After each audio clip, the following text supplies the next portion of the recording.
name's Alison Surtees. I am CEO of Chris, Creative Industry in Salford. The AVA project came about because we'd been delivering a programme called Raising Aspirations for a number of years, and we wanted an opportunity to give people work-based experience. And it's not always easy to do out in the industry sector, and being as we had all the tools of the trade and the professionals, we decided we'd have a go at making the feature ourselves.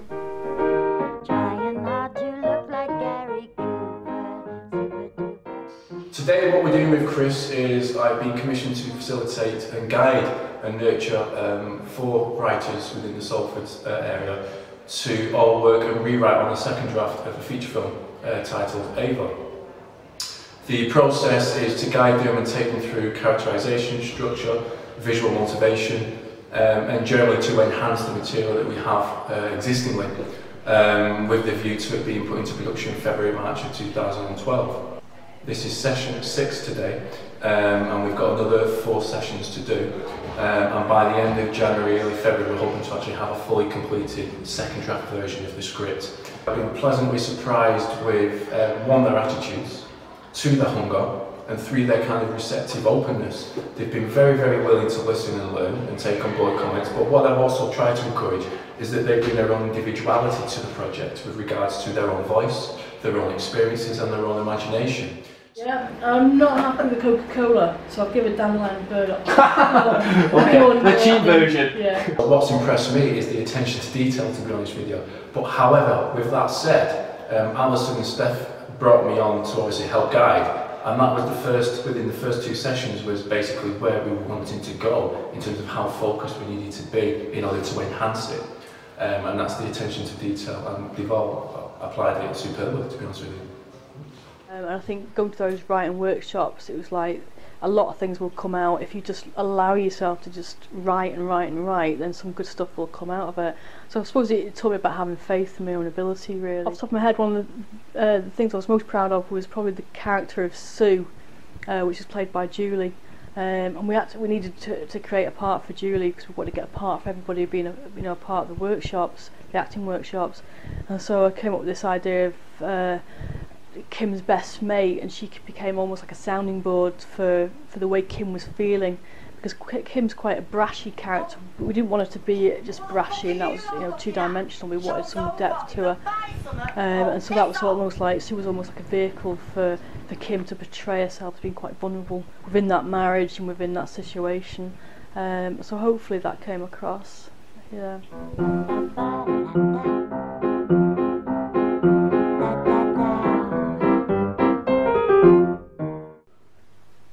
One of the first things that the production team had to do was to source actors for the film.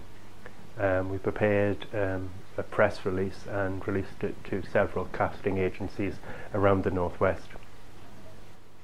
We basically used the casting agents to find some professional actors who could work alongside our core group of actors who came from the original meeting at the Salford Arts Theatre. We had 6 or 7 amateur actors who were interested in taking part in the film, and they took part in workshops held by Stella Grundy. So I've come in directly to bring the actors on to hopefully improve the confidence in themselves, and therefore they're going to look better in front of camera because of that. I've also been involved with writing before, so this time I'm not involved with the script, but I will be feeding in, and obviously as we've got a script that will feed into the workshops as well, so it should actually work very smoothly. One of the interesting things was that we really didn't give any sort of major background into the characters. We basically sent out a little bit of script and a little summary of what the character was about. The majority of actresses who came to audition for Dot portrayed Dot as a real sort of Salford matriarch, a bit of a battle axe, loud, a bit abrasive, and a bit of a bruiser really.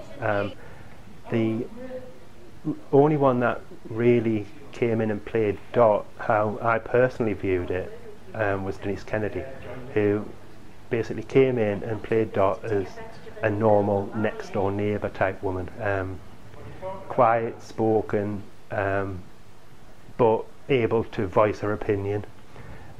After 6 or 7 battle axe dots, it was nice to sort of get a dot that was the complete opposite of that, and you could imagine the character of the Gran actually having a friend like the character Denise played. Yeah, I think the casting decisions we made were the right ones. The professionals played their parts beautifully, as you would expect. However, the amateur actors, I think, held their own within the scenes, and they all brought something specific to the roles that they got. For example, Margaret Mary Carroll brought a whole new dimension to the part of Ida, who she played as quite a glamorous lady, but quite a strong lady also. Oh, I know what they said. They said it's going to be Ida. I went looking at the script, running through it, seeing what it was, the character, which was a totally different person to Dot. A totally different person. She was much more glamorous. She was a bit more feisty. Dot was very dowdy, church going, didn't really... I don't think I'm being insulting, but she didn't really live. Whereas Ida was very feisty, went out, touched herself up, never had makeup, groomed herself. So it was a totally different part. If I was on stage, I would have carried that off really well. But doing it on film and having such short notice and learning these short little lines, different, totally different kind of a character. I managed it.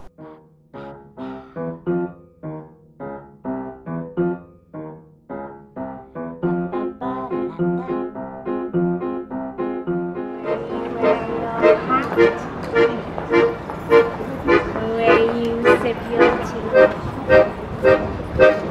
the memory of all that. No, they can't take that away.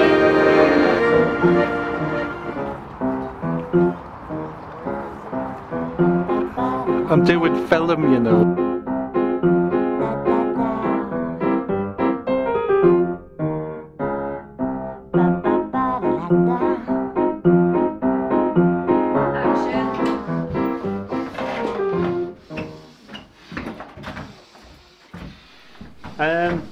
I can't lie, I'd rather have had a main part, I'd rather have had the part of Ian, but just to be involved in the process and get the role of Peter,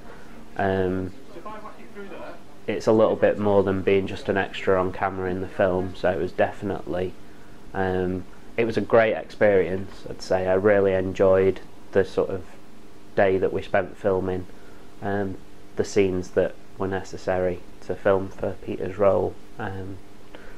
So yeah, I would have preferred a lead role, but I don't even think that my life would have allowed me the time to actually do that anyway.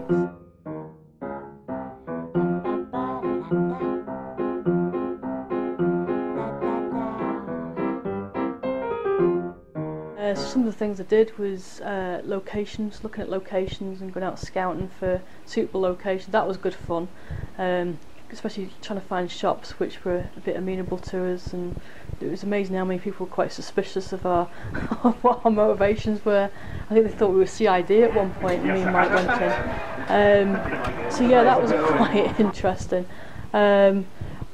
Props, looking for props, you know, making prop lists of what would be fitting and what wasn't fitting for the actual genre.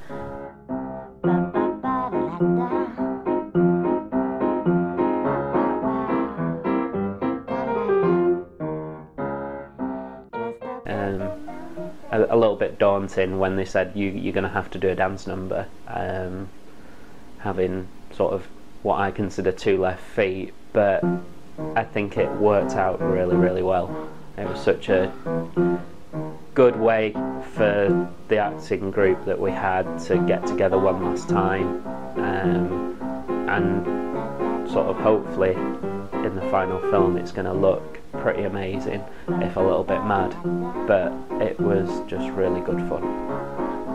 Yeah, the dance numbers meant that we had to attend some workshops to help sort of put this dance sequence together, which, well, it was good fun. I mean, we met up again as a sort of acting troupe, but we also got to meet some more people from the dance troupe. It was a little bit, I guess, nerve-wracking, kind of, but once you get over that initial sort of embarrassment, I suppose, of wearing pink pyjamas, I think, with sheep on, that everybody was in it together, and it was just, from start to finish, it's been a really good experience.